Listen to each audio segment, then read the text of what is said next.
The phone is a scary, scary thing sometimes, isn't it? I'm not gonna stop because I know that's what Yeah. want me to stop. I love that attitude. Yeah, That's a but great I'm not attitude. Gonna stop. You know, it's like you ever jump off a diving board or go down a big, big, tall slide when you're a kid or something like that, and it was scary, but you finally did it, and it was fun. Fun, yeah. That might be what this is like. Okay. But I receive a lot of response to my text blast. Yeah. A lot of them say yes, I'm interested, and I want to make sure what's my next step what do I send them? That's it, right? This is it. Just it's 2 pages long. 2 pages. That's it. So pretty simple. Okay. You are the tenant buyer, okay? Right. And you see it says here and or assigns. That's going to allow you to sell this, okay? So you can sell this paper, and when you sell it, you assign it to someone else, which just means you sell your position in it to them. They can come in and take your place. So they become the new tenant buyer. So tenant buyer and or assigns. So you put your name here, or if you have an LLC or something you've opened up, you could put that there. And then the landlord or seller's name, that's the homeowner's name. And then the property address right here. That's it. That's it for section 1. All right, then section 2, residential lease. This is how much money per month. So you can see while I'm going through the conversation, and I say, Mr. Homeowner, how much money did you need every month to cover your payments, your interest, your taxes, and insurance? Okay. Then that's the number that goes there. And then how long is this going to be? Okay, how long is the lease for? Okay, now I don't usually ask that question in the conversation though. Okay, and the reason why is I'll skip number 2 while talking to the person. I'll do number 1 for sure. I'll say, how much money did you need monthly? And they'll say, well, I need $1,500 a month rent. I'll say, okay, if I put $1,500 a month down here on the agreement, does that make you feel comfortable enough to move forward with me today? And they say yes. I'll say, okay, now I'll put $1,500 right there. I'll skip number 2 and I'll come back to it here later. But what I'll do next in the conversation is I'll say, hey, how about purchase price? It looks like you have it on Zillow for $179,000. Is that what your number is? Is that what you're comfortable with? If I put $179,000 down here on the agreement, is that something you're comfortable with? And can we move forward today? So I'll put it there on the purchase price there. When they say, yeah, 179 works, I'll put 179 right there. Okay. Now I'll move down here to number 5 and I'll say, now, how long before we give you that 179,000? Is it okay if we rent it for 36 months before? You see, I'm getting the answer to both 5 and 2 all in the same question because it's the same answers. The same answer is number 2 is the same answer for number 5. Okay. So if it's 36 months, I'm going to put 36 months in both spots because I'm going to rent it, on this paper here, I'm renting it for as long as I've got the option to buy it. So these numbers are the same. All right. So that's why I skipped number 2 originally, but I come back to it because I know the answer to number 5 is also the answer to number 2. Right.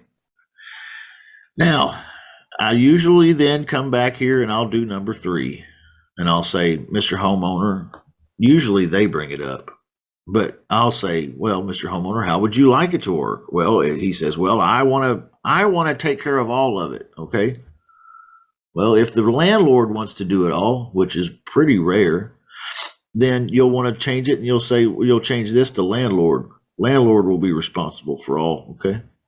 But as it's written right here, it's written probably how you'll need it to be written. And it says tenant buyer will be responsible for all the maintenance. So Mr. Homeowner, if the tenant buyer side here, if my side of the deal is responsible for all the maintenance and repairs and management of everything, if we were responsible for the first $250 of every repair,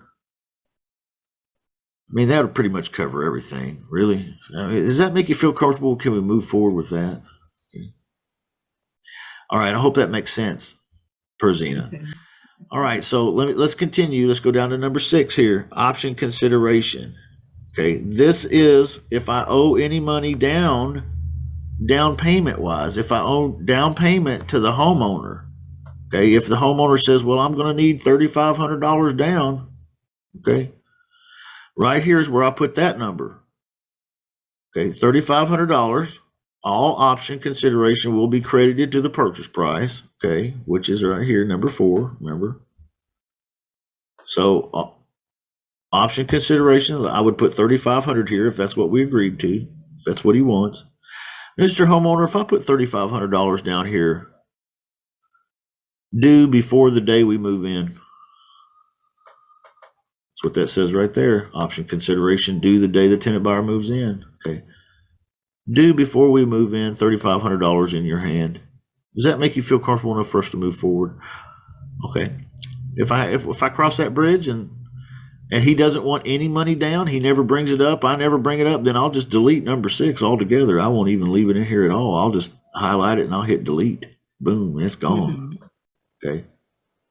But if he wants money down, then I'll put it in right there. Okay. Rent credits. I have this filled out automatically for you as 0. Okay. And that's because I'm going to tell the homeowner, Mr. Homeowner, is it okay if I put on the agreement here that the rent is just rent? It doesn't come off the purchase price. It doesn't reduce the purchase price at all. So you'll still get that $179,000. The rent is just going to be rent. Does that make you feel comfortable? Can we move forward with that? He's going to say yes, usually. Okay, because that's all in his benefit, to be honest with you. Okay, number 8, closing costs. Mr. Homeowner, is it okay if we pay our side of the closing costs and you pay yours? And if he says, no, I want you to pay all of mine too. Okay, well then we just change that right here. We just change it. Tenant buyer will pay all reasonable side closing costs for himself. Seller closing costs will be the responsibility of the tenant buyer. You just write tenant buyer right there. Okay, here's an important clause, and we're just about done because this whole agreement's only 2 pages long, and we're about done. Number 9, right to cancel during the inspection period. Okay. So there is an inspection period, okay? And number 9 talks about it. You, the tenant buyer, have how many days to cancel this lease option agreement? What this is this is the wholesaler's opportunity to find a tenant buyer, okay? This is how long you'll have to market the property to find a tenant buyer. I recommend giving yourself at least 10 business days. Okay, that'll give you 2 weeks to find a tenant buyer and get some money from them and put this deal together. Okay. All right, you can see B down here says the landlord cannot cancel this agreement. Okay, the landlord cannot. So you can during the inspection period, but the landlord can't. Okay. All right, additional terms. This is just some stuff that every agreement has. All right, that we're not going to hold me guilty because I wrote a bad agreement one day, okay? And the attorney's fees and all that stuff. If something goes to court, you know how that all works.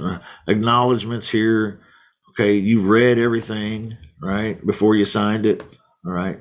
Important disclosure: we are not realtors, okay? Another important disclosure: we have the right to market and sell our interest in this, okay?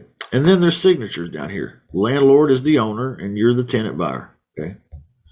And that, my friend, is how you fill out that entire agreement. Yep. After you speak with the homeowner and you know enough information to fill all of this out, and you and they're in agreement with it and everything, you know, then you send them the agreement. Yep. And you'll use .loop.com or DocuSign or HelloSign or some kind of an e-signature program where it'll go right to their email.